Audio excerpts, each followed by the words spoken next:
Hi, Juliet, and whoever else might be listening at this point. I left off with the email that your mother sent me after I suggested I might go to a PTA meeting. Your mother has been, since I called the school in March to find out why you're missing so much school, they didn't call me back, but they called you to reprimand you about it. And March was the first time in 6 months since the end of the order of protection that your mother started emailing me. Sorry if I'm getting the object of who I'm talking to confused, but it's a little hard to do that way. She stopped again, and I called the school again to find out what was going on, and she really did not like that. She really did not like my calling the school. And I was in every right, because as long as I'm not calling somebody to relay a message to you, I have the right to do so. So I have every right to call school. I mean, after all, I want to find out the health and welfare of my daughter. In fact, the first time I was concerned that something might have happened in the family. I know that your grandmother is old and ill, and so I was really thinking along those lines, to tell you the truth. Turns out that your condition had progressed to the point where you couldn't go to school, you couldn't face going to school anymore. And what they say of social anxiety disorder, it is a progressive disease, or not disease, but condition or pathology, and it'll get worse before it gets better. And so I never called the school again after that, and waited to the end of the order of protection. But now I felt I had a little bit more freedom about it, and I wanted to talk to the people at the school psychiatrist, your guidance counselor, and things, just to see how you were, just to talk about your health and welfare. And I was recommended by my therapist to get involved, go to PTA meetings, do anything you can, show that you're a good dad. Well, when I suggested that PTA meeting, your mother freaked out, and that was the last letter that I read to you. And I'm going to go back over that letter, because whoever else might be listening needs to understand the significance of the letter. And whoever else is listening, by the way, this is not going to get better. These postings could stop, because what I'm going to read is going to really make your mother look bad, Juliet. And I don't want to make her look bad.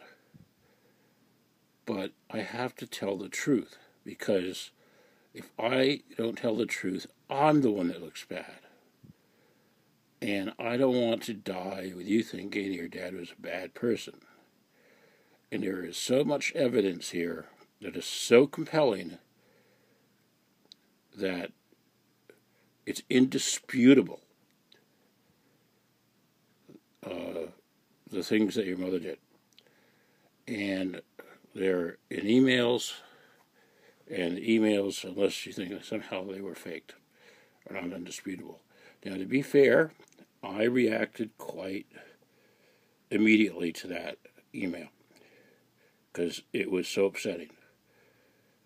Here I am after 20 months of not seeing you, and with a great deal of hope that things were going to turn around and we could rectify the situation and put it behind us. I'm willing to forgive your mother, give her every benefit of the doubt, thinking that if I'm a human being and I have kept my former spouse from seeing their child for 20 months, the amount of suffering and pain that they must have gone through, that I would have some sympathy or empathy for them, that you would say, okay, I'm not going to admit, I did anything wrong, but, let's make it right. She's not, it's the other way around. And I think I found out the reason why your mother reacted the way she did. We'll get to that. But let's be fair. Let's read my response, okay? Because I don't want you to think that, I'm saying anything that is bad or incriminating or whatever. Here it is. My plan A is to try and come to terms with you and discuss what will be the best for Juliet as to what happened. We can make the future better. You are still stuck in the past, and I am not there anymore. I want an adult, peaceful conversation. I never threatened Juliet. And if you told her that, that's child abuse. I admire you for admitting why you did what you did in September, and you did not bring up anything about the order of protection. That's when you admitted the truth to what was going on. You can go a long way in making Juliet less fearful of me. Or you can let her maintain that anxiety. I have done nothing but behave and be nice, and you are still dumping on me. So obviously you have unresolved issues. If I live, I will one day see Juliet on my own. If you were to do something before, it would make you look like a hero. I will never do anything to hurt you or Juliet. You know that. And you have always known that. What kind of person purposely keeps a father away from his child? I take it from your letter that you have no intention of visiting my therapist. I have been sitting here for almost 2 years, and I have thought of every possibility quite carefully. There is nothing I will do that hasn't been carefully thought out. I will not put myself in a position ever again where you can hold me by the puppet strings, threatening to put me in jail. We'll see that's not true. But back to the letter. I am willing to forget all of that if you would be willing to work with me. But remember one thing. I'm not going away, and I'm not going to be ignored. That is my daughter. And as much as she is my daughter as much as she is yours. And all I want to do is love her and help her. Have a think. What do you think is the best way forward? Is it to sit and discuss things? Is it the best thing for a child not to have a father? The decisions you make now will play a role on how your life is played out. I have been patient and kind. You bring up not letting Juliet be a part of my father's end days. Are you fucking kidding? I'll beg you to take her down to see me. And what would have been the last visit, and your asshole lawyer told you not to. They would not let me take Juliet to see my father on his deathbed. And my father, as he lay dying, said, "Where's Juliet? Where's Juliet?" And I had no answer for him. It broke my heart. That is unforgivable. That is immoral. Tell me what I did. Tell me what I did that is unforgivable. From what you wrote, this clearly has nothing to do with Juliet. After I fucking told you she needed to see a psychiatrist in 2016, but you ignored it, and you let her suffer until you finally had to admit I was right.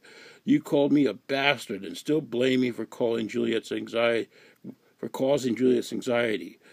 You have drunk your own Kool-Aid.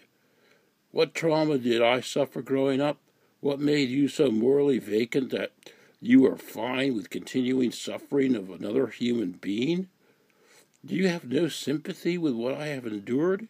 And this is your response? Hitler didn't think he was doing anything wrong either. Just remember, I know the truth, and soon everyone else will too. You still have a chance to do the right thing. But you can't let go of the vitriol, the hate, the revenge, and that leads down a dark path. See you at the next PTA meeting, by the way. Now, I've learned since then that Well, I'll get to that. I'll get to why responding like that is useless. But next letter.